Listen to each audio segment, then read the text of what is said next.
Hi, everyone. My name's Andrew Klopstein. I am the Assistant Director for Off-Campus Student Living here at Boston College. And I'd like to welcome you to the first ever virtual off-campus housing fair.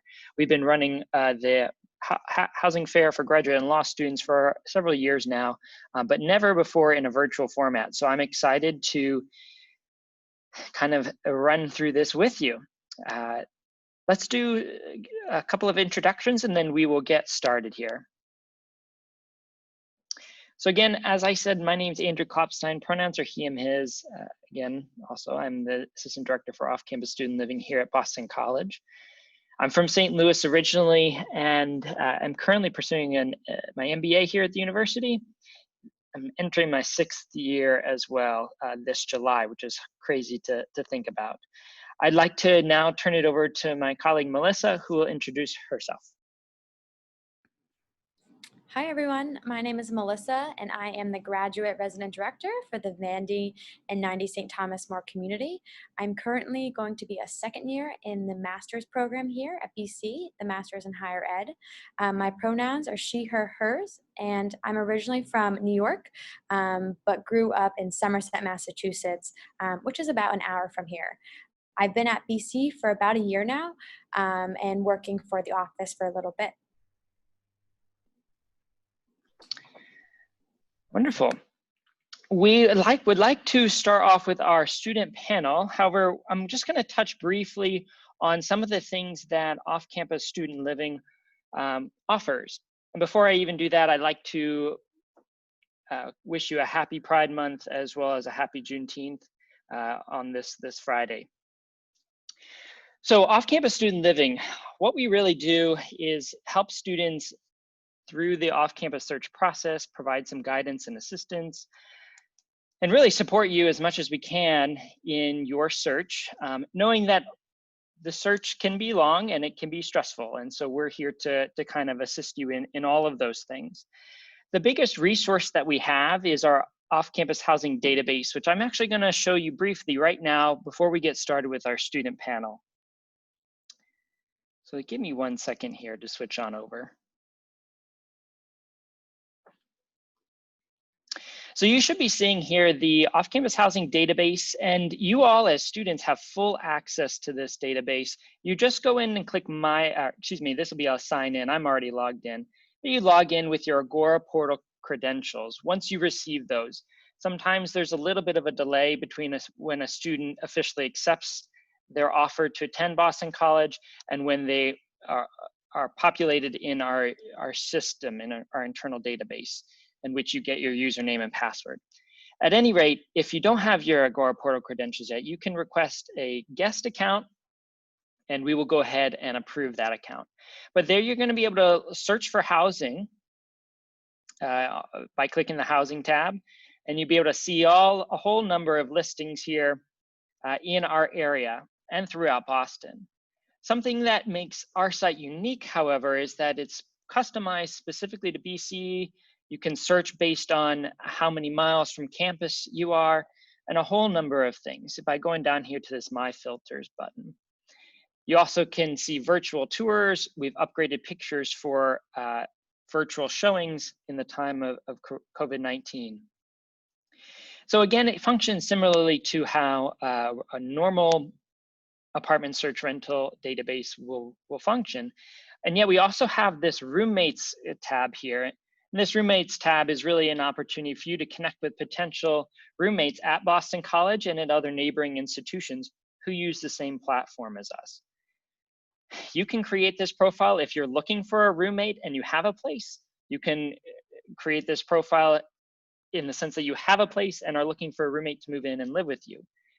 Or you can just connect with students that may want to enter an entire lease agreement together. The last thing that we have here that I wanted to touch on is our resources tab. It's chock full of stuff with links and good information. I'm not going to scroll through many of these. One I would like to point out to you is our rental cost comparison, which is this third link under tenant resources. It's going to break down exactly what you might expect to pay for an off-campus apartment in the city of Boston and neighboring municipalities. So I'd encourage you to check that out. And we also have some agent and broker information. So that's kind of a brief overview of what we offer, and we'll touch on some other things about the general off-campus search here as we go through our program. But in the meantime, I'd like to turn it on over to our student panel, and I will switch back to our presentation here. So we have three folks joining us today: Chamba Mueli, John Riley, and Shannon Poppy-Zaruba. Chamba is a graduate of Boston College from this past May. John is a current law student, and Shannon graduated from BC and also lived off campus in her time at the institution. So if those folks wouldn't mind turning on your cameras, and we will start with Chamba. If you wouldn't mind introducing yourself, telling us a little bit about yourself, and we will start that.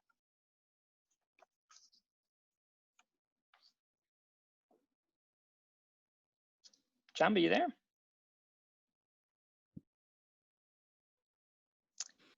She's muted, I think. I think you're still on mute, Chamba. Hello? That was funny. I was just talking to myself. Okay, let's try this again. Hi, everyone. My name's Chamba Muele. I'm originally from California. So I moved from the West Coast all the way to the East Coast, if anyone has any questions about that.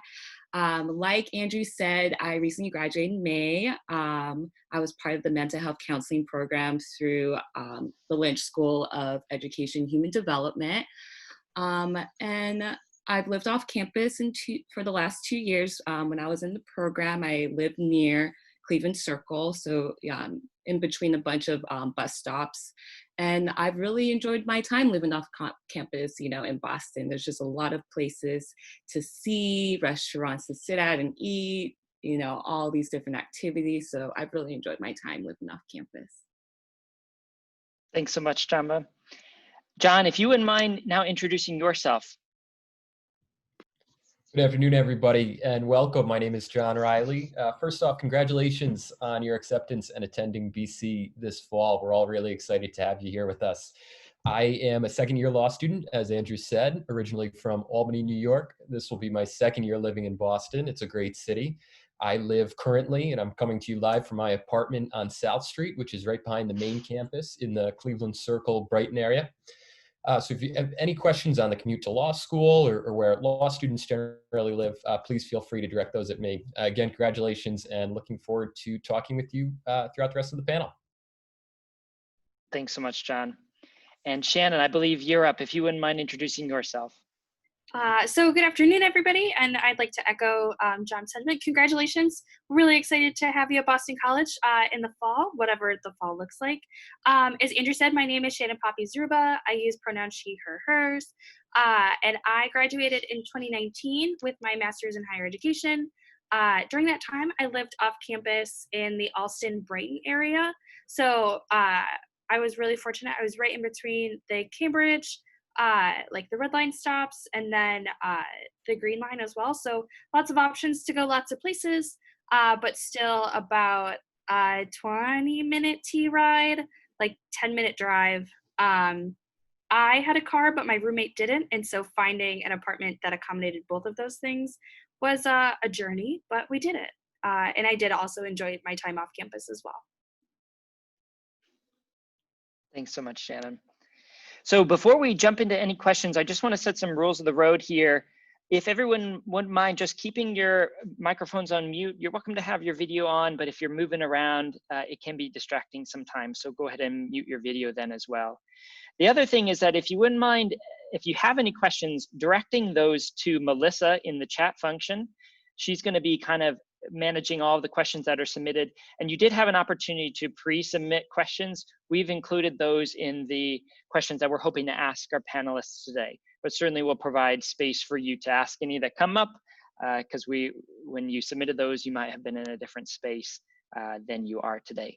So with that, I want to start with a quick poll here. So everybody look alive. I'm going to try this poll here. I just want to kind of get a sense of your housing search status so that we can know where you're kind of at as we address these questions. So where are you currently at in your housing search? You're still looking for housing. I found a place to live, but I'm looking for roommates. I found a group of roommates, but we're looking for housing. I found a place to live with a group of roommates, but we haven't signed our lease yet. And we successfully found a spot with roommates. Congratulations if you fall into that category. So it looks like the majority of us, 78% or so, are currently still looking for housing and roommates. So I hope that that brief walkthrough was helpful, and ideally this student panel, the student experience panel, will be helpful as well. So I'm gonna start us off with some questions. We'll end this poll, and let's see here. Give me 1 second, 1 moment. There we are. All right, so our first question really is general. The category is searching for an apartment. So anybody, if anybody would like to jump in of our 3 panelists, what advice do you have for searching for an apartment? And what might you have done differently in your first apartment search compared to one you've done since, or in looking back on that first apartment search?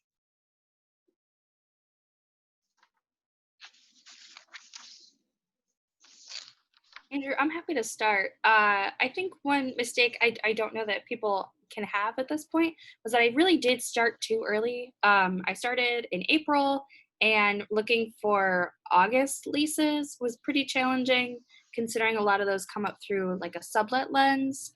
The way that my program started, I was working in Res Life at the time, and so I had to be back on campus and in the Boston area by August 1st. And so most of the leases in the Boston area run, as I'm sure you have all seen, mostly on a September 1st cycle. So really like knowing what my job requirements had to be and when I had to show up uh, really limited that. As we got closer, more opportunities did start to show up. I used I used the off-campus housing website. I used a lot of the Facebook groups, and then ultimately my roommate was the one who found our lease. But we worked together for a while to try and find all of the things that we needed that were in our budget, and it got frustrating at times, especially when we started too early, because it was kind of disheartening to see that there was nothing there. But as we got closer, everything started to pop up. There were more than one option, and at the end of it, we had an option between 2 pretty good places. Thank you, Shannon. I think I had a slightly atypical story. I made the decision to come to BC Law fairly late in the process, so I didn't sign a lease until very shortly before first year orientation. That's something I wouldn't recommend, but as Shannon was saying, you can definitely start searching too early. A lot of landlords don't know if their tenants are re-upping their lease until May or even June. So if you are worried, you don't have a roommate, you don't have a housing yet, don't worry at this point. You still have 2 months before school starts at least. There will be more openings coming in the next few days and weeks. So July, early August are perfectly fine times to look. I'd also echo how great the BC off-campus housing portal is. I found a roommate on there, found great housing options. It's super easy to use and navigate. I find it way simpler to use than like a Zillow or other comparable rental search sites. So if you haven't checked that out, definitely this weekend when you get a chance, take a look at the off-campus housing portal. Thank you for that plug, John. I really appreciate it. And for pointing out the timeline at which students should be searching for housing. I think you're spot on, and Shannon as well. Starting early can be problematic, and panicking right now I don't think is probably as necessary. So thank you very much for those thoughts. I would say the apartment search was, like John said, atypical. I really want to highlight about finding your roommates or a group of people to live with first before starting the housing search, just so you understand or know what amenities you like, what you want in an apartment, what do you want in a roommate. It's just really important to have those conversations before starting the search, so that way you all are on the same page about what kind of apartment style or house style you want, on top of you all have agreed on financial support or assistance. And so that's really smooth once you're able to sign an application. That is just only takes a couple of days versus back and forth. And so really finding your roommates, having those conversations and being on the same page before the search is my biggest recommendation. Thanks, Chamba. And everyone, I failed to give Chamba a shout out. Chamba is my former graduate assistant in off-campus student living. So Chamba is an expert here, and we're grateful to have her on the panel today. The next question generally is, what common neighborhoods are good places for graduate students to look living? I really can't advocate enough for the Alston-Brighton area. I enjoyed my time so much. There are a ton of like little unique shops, particularly on Cambridge and like Brighton Ave. I think it's Brighton Avenue. Lots of little brunch places. I could walk everywhere if I wanted to, but there was like still parking. I don't think I mentioned this. I'm originally from Cleveland, Ohio. There are like way more parking lots out there. That was something that took some adjusting when I came to the Boston area, but I loved it. I live next to a church, so my neighbors were really great. And then just as far as like ability to get other places in Boston, it was really connected with public transit.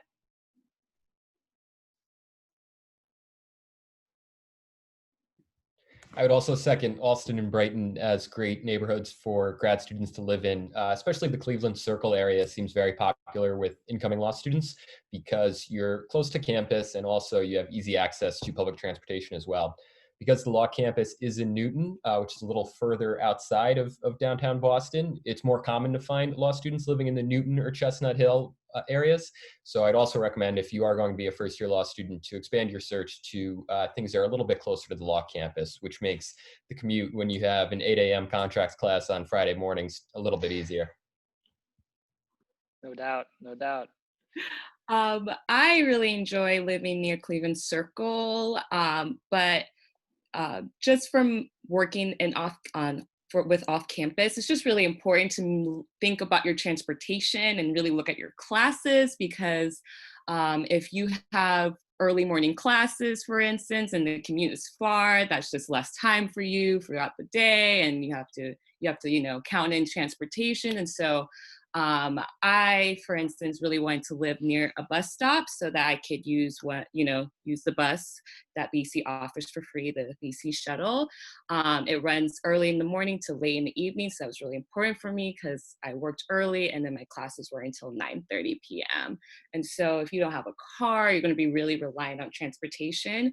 I would look into being near a bus stop or at least a train line. Specifically the Green Line, B line specifically, because it goes straight into Boston College. So those are my suggestions. Thank you very much, Chamba. And that transportation point, there's a lot of good resources on our website in the frequently asked questions section, as well as on the off-campus housing database under the resources tab that we showed you. And of course, you can check out the Parking and Transportation's website as well for the shuttle routes and things like that. The next question that we have here, we're going to move on to the roommates portion of the panel, is, in your opinion, what's the ideal number of roommates? 2 max.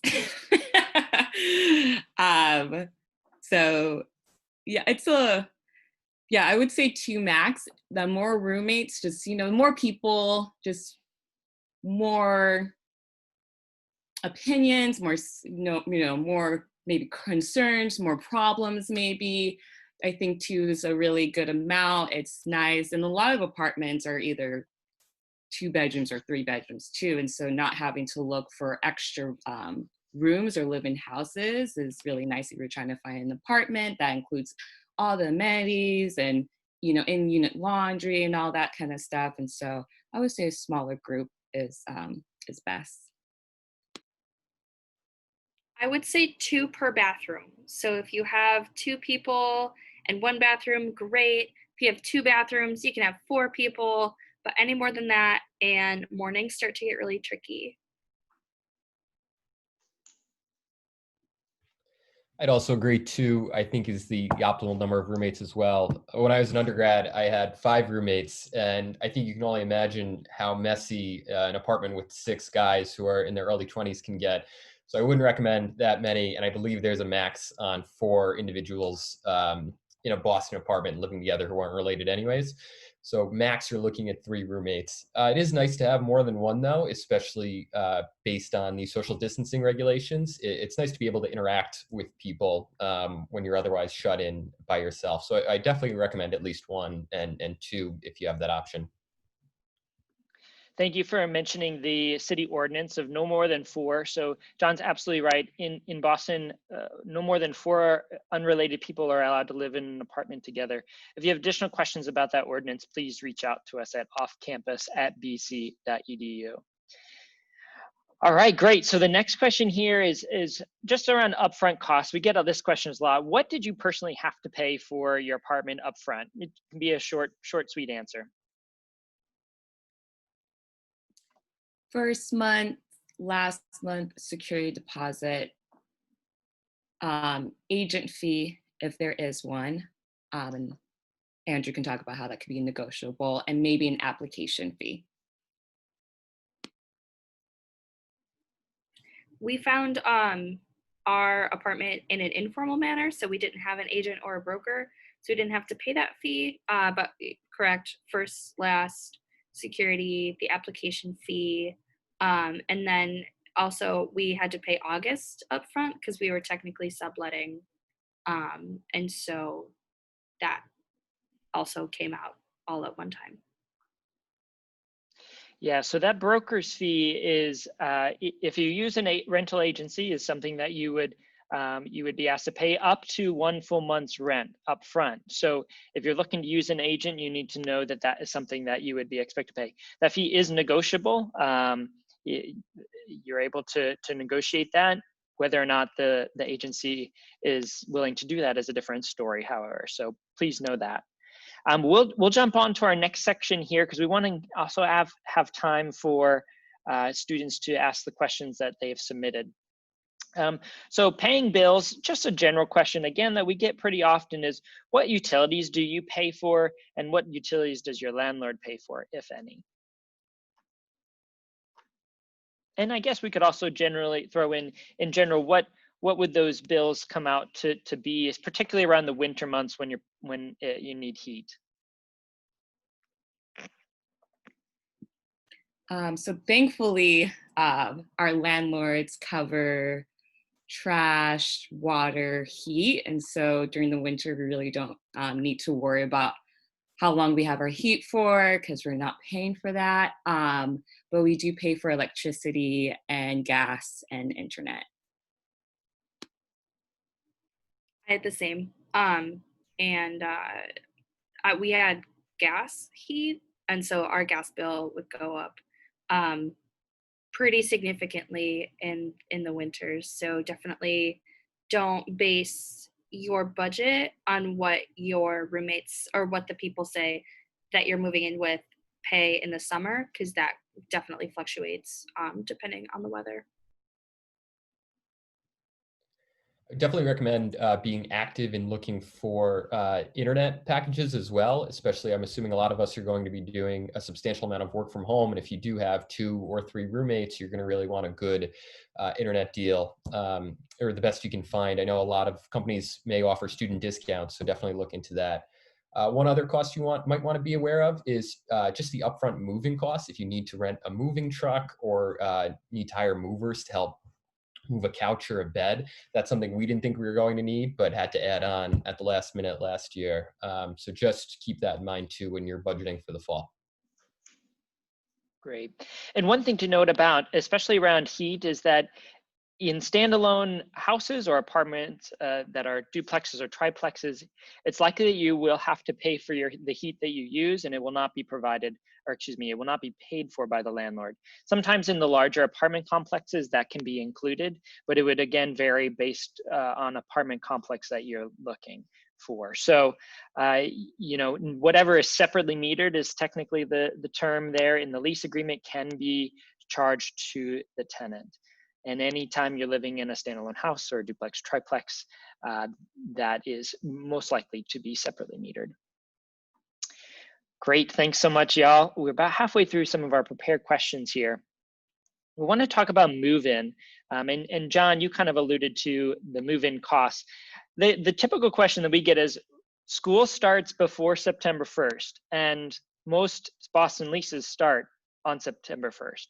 So how do you all manage that? How did you navigate that? It's a great and definitely a difficult question, and one that I had trouble figuring out last year, especially this year. September 1st is a Tuesday, I believe. And I don't think many people want to try to move in on a Tuesday afternoon after a full day of work or classes. I know some landlords and some apartments will offer either an August 1st move-in, but if you do have that September 1st date, you can try to see if there's an early move-in period at all where you might have to pay a prorated fee for the week or 3 days that you would be moving in early. If you're not able to do that and you are starting class prior to that September 1st move-in date, uh, you know, you might have to find alternative housing for a few days before you're able to move into your apartment. And one of the things at the law school we want to do is, if you are an incoming first year law student and you don't have housing for a short period of time before your new lease starts on September 1st, reach out to us, reach out to the law school student government, and we can try to set you up with a current student who would have a spare bed or a blow-up mattress for you to crash on for a few days before you can officially move in. Like I mentioned, my lease started on August 1st just because our training started on August 5th. And so that was a non-negotiable for us. And so truthfully, that did weed out a lot of apartments. And it definitely lengthened the timeline that we were looking for apartments, just because not all of them had August 1st start dates. But we ended up subletting from the people who were there before us. And so it was a really nice transition. I did have a friend who had an Airbnb in between those couple of weeks where she was working, or she was still in the Boston area but wasn't able to move into her full-time apartment. It worked for her. I don't know that she would recommend that, but worst comes to worst, that was an option that she was able to use. Shannon, thank you for bringing up about the Airbnb, because my roommates and I actually did that. We had a September 1st move-in date, and so if you have roommates, it's really great because you can look for an Airbnb together and split the costs, which would be a lot cheaper, possibly, you know, adding 2 to 3 people versus you just paying for your own Airbnb. But it was really nice because we were able to store some of our things at the Airbnb.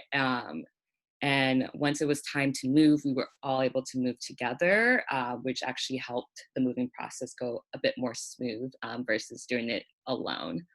And so I definitely recommend Airbnbs if you know anyone that lives nearby that can, like John said, like house you for a couple of days. Highly recommend it. Those are all really good resources. And one thing, this is a common problem that our undergraduate students face a lot. And we always recommend that you start with the landlord and see if you can arrive early, which may be a possibility. You never know until you ask. So please inquire about that. I think we are going to, let's continue on to this next question about landlord and property manager responsiveness. So a question that not many students think about initially, but sometimes comes up once a lease begins. Have you ever had an issue where you had to contact your landlord or property manager about? And if so, can you talk about it and tell us how they responded to that issue? So our landlord, his name was Jack. He's a lovely individual.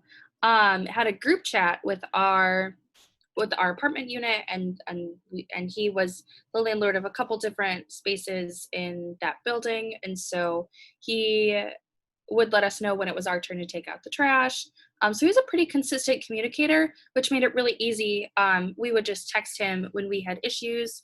My heat for a little while wasn't working fully, and so he was there the next day to make sure that that was up to date. Um, and then if anything like still wasn't working, we would just text him again. It was a pretty informal system, but he was always really responsive and would always give us notice if he was going to be stopping by with a contractor or somebody to make sure that like either somebody was home or like he knew that we would be there without being present.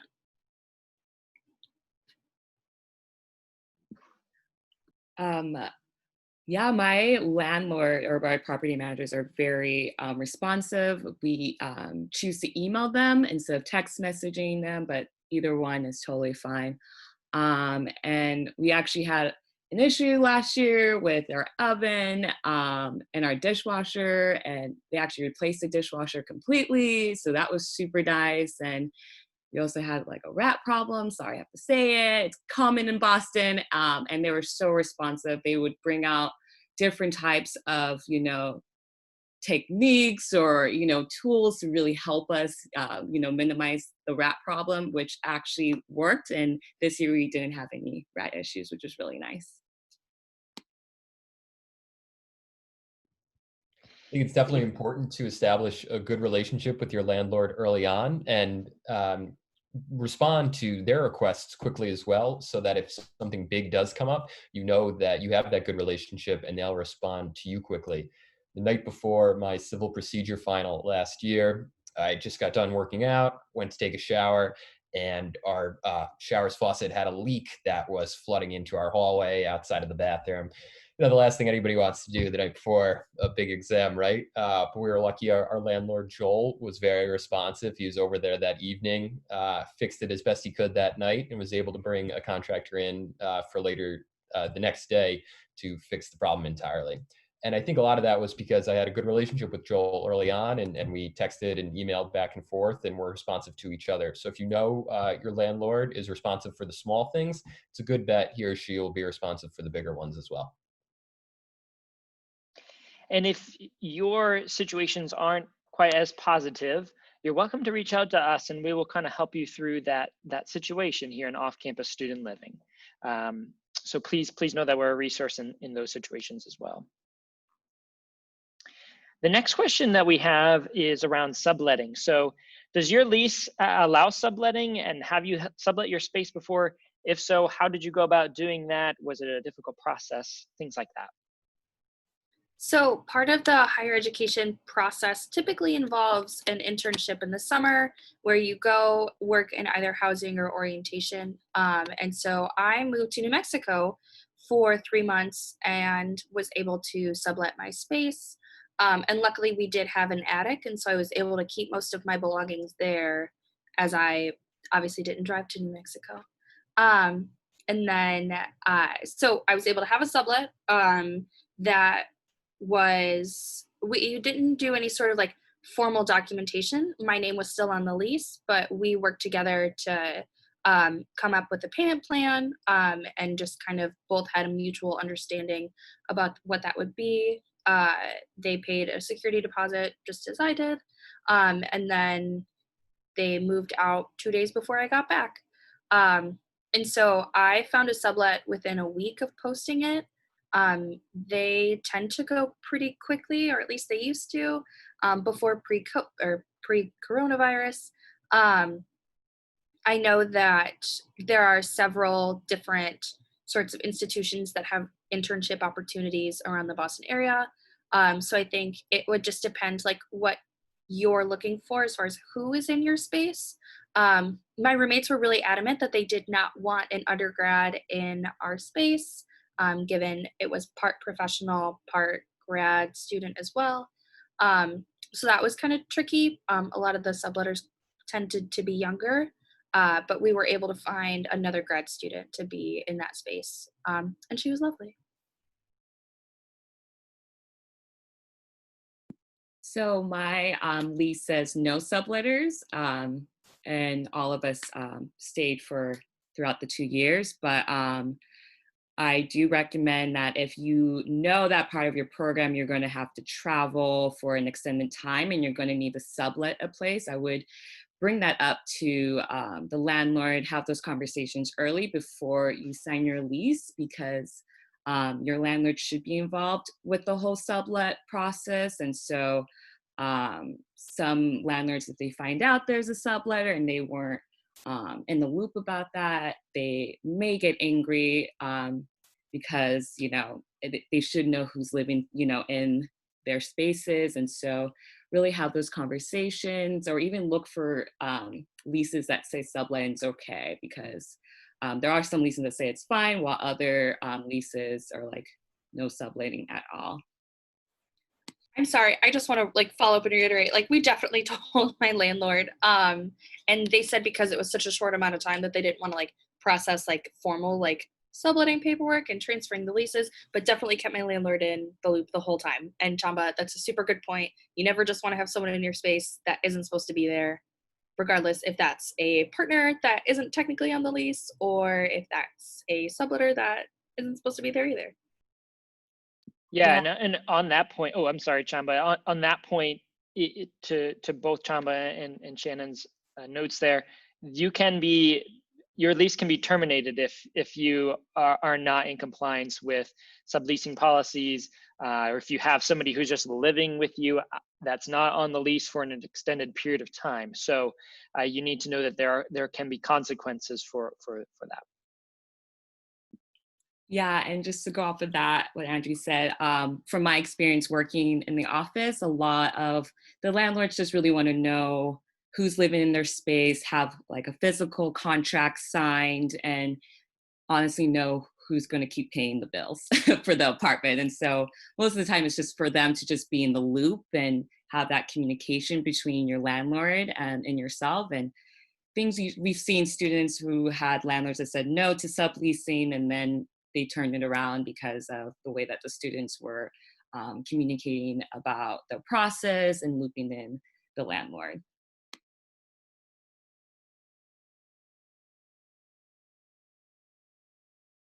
So one thing I'd like to note as well is that you can actually post your sublet listing on the off-campus housing database. So as students, you can do that for free. It's a way for you to connect with other students around the city of Boston at neighboring institutions, as well as here at BC. So you're able to try and get out your posting that way as well. So again, that's offcampushousing.bc.edu. As we kind of approach the end of our time together, we've got a couple of logistical questions here around transportation. So do you have a car? Is it possible to live in Boston without a car? And is BC accessible by public transportation?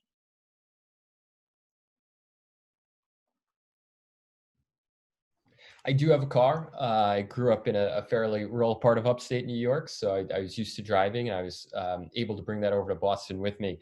The Newton campus, where the law school is, does have pretty sizable parking lots, and a lot of law students do drive. However, not all do, and a lot of us take public transportation. If you are living in the Brighton or Alston or Cleveland Circle areas, public transportation is very accessible. There is a BC shuttle that will take you both to the main campus, and then a shuttle that will take you to the law campus, the Newton campus as well. And there are certainly transportation options through the T or Boston's Metro subway system.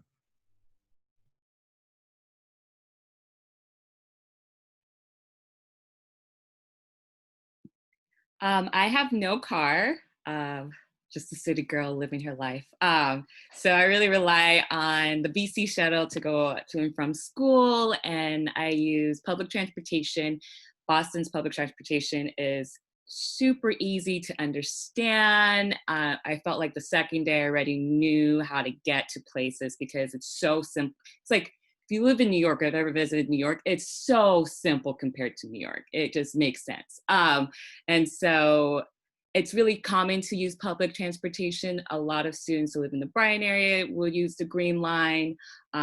Like John said, the BC shuttle, there's many stops. You can always live somewhere, walk to the shuttle stop to hop on a bus and head over to main campus. And so big fan of public transportation. I know BC, I think it's through the Graduate Student Life. They have, I think, a discount or something like that if you purchase it before the start of each semester. I think it's about 15% off. You know, it's cheaper. And so if you're interested in that, that's another way. And it's unlimited rides per month. I did bring my car. I had an assistantship off campus that was in the Waltham area. And so in order to get to that, it would be best if I were to drive. It was a kind of weird and indirect public transit option from Alston to Waltham. But absolutely, if I did not have that, bringing my car would have felt a little silly just because of where I was on the Green Line. Definitely able to navigate in public transit. Just a one-word answer, or more than one if you would like, but is public transport safe in the city of Boston, and is the area surrounding Boston College a safe place to live?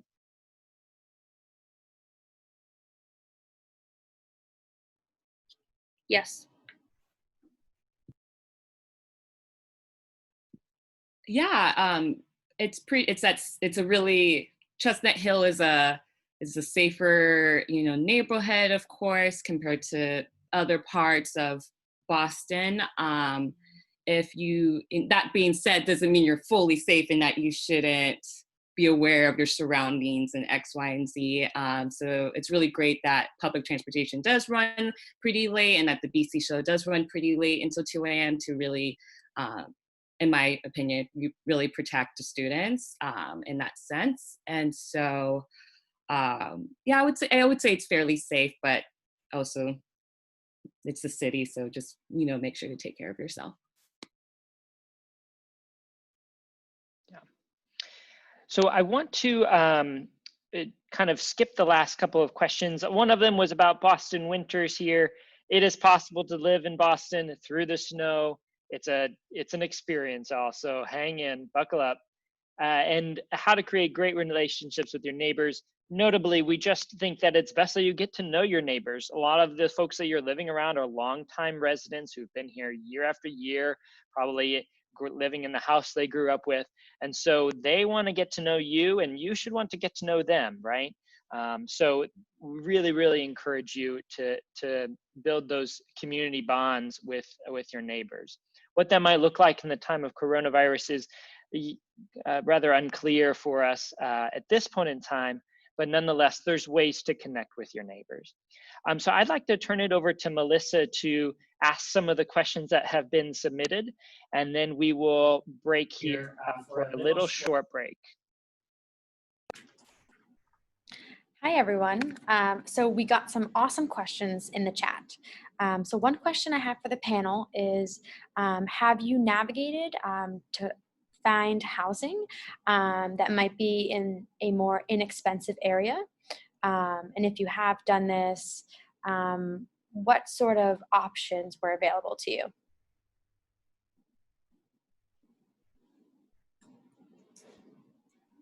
I believe my rent was pretty reasonable compared to what it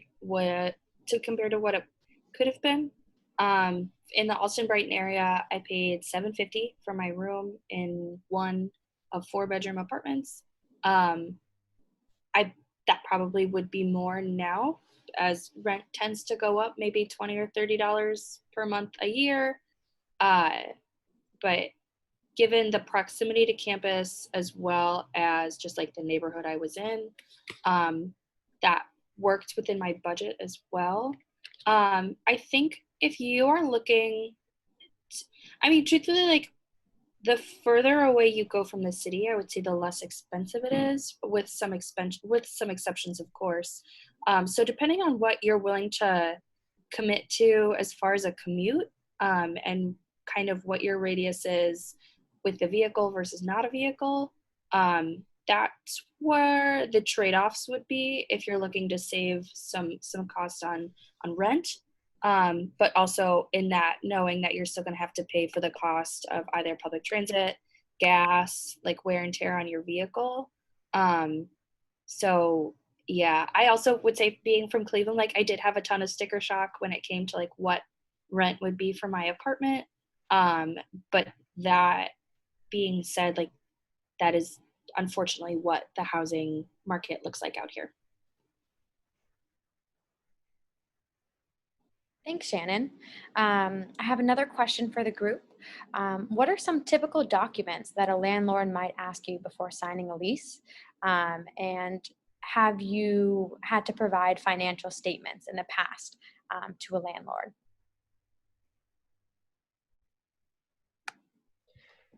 I can answer this one as my roommate and I are actually going through this process right now. A few typical documents you might be asked to submit are a copy of your photo ID. You'll probably need to fill out a rental application, which will contain basic information, so your name, email address, basic pieces of information like that. If you are working, you may need to show some proof of income, such as a recent pay stub or something else to show that you do have a job. I think it's been mentioned earlier in this presentation, but a lot of students will need a co-signer on that lease agreement because, you know, as a full-time student, it's hard to have full-time income. So if you do have a co-signer, you will probably need a signed document by that individual that has some sort of identification for their income and their source of income as well. Thanks so much. And another question we have is, have you been able to find apartments that are furnished, or do you mostly find apartments that are not furnished?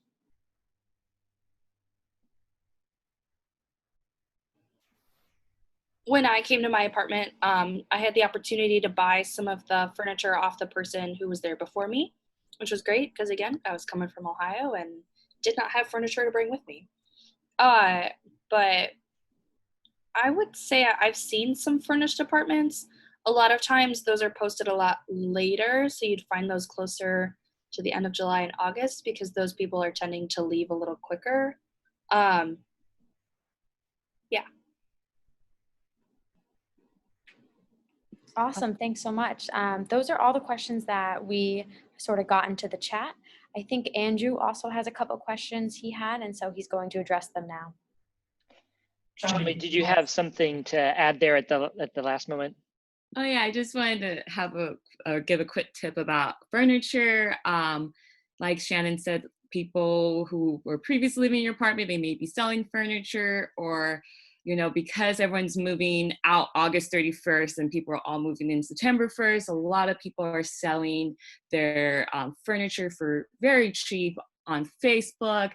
Honestly, some of them are putting their furniture outside. There's something called like Alston Christmas that is like literally people just putting all their furniture or items that they don't want for free for people to look through. It's completely normal, but if you're looking to not purchase new furniture, I highly recommend Facebook, Alston Christmas, or even Court Furniture. I know they have rental prices for their furniture that they can deliver and pick up for you. Exactly. And Court is actually our first presenter of the second half of today's program. So you'll be able to hear about that, as well as about some internet options through Starry Internet. And of course, with our rental agencies as well. We did have one question around how to potentially introduce clauses related to coronavirus. I would recommend that you take a look at our off-campus housing website for any recommendations around searching in the time of coronavirus. It is a challenging situation that you're in. I think now it is probably a little less likely that any landlords or property management companies are going to be willing to introduce some of those clauses, given that Father Leahy has expressed the intention of the university to open for on-campus classes on August 31st. With that said, it is always good to ask and see what can be introduced into the lease agreement. At minimum, you need to be entering into a conversation with your property management company or your landlord around what would happen if the university were to go remote, what accommodations could be made, if anything. At the end of the day, however, know that if the university were to go to remote, which is not our plan or intention, you are in a separate private contract through that lease agreement with your landlord or your property management company, and you are required to pay the monthly rent as expressed in that contractual agreement. So did want to touch on that, as it is a common question. So again, refer you to our off-campus housing website for some of those questions, how to get the answers to those, as well as some of our general frequently asked questions. It's a pretty robust page. So with that, I want to thank our panelists. So thank you, Chamba, Shannon, and John, for your time today. I truly appreciate it. And I hope this information has been beneficial for our incoming students. I certainly think it has.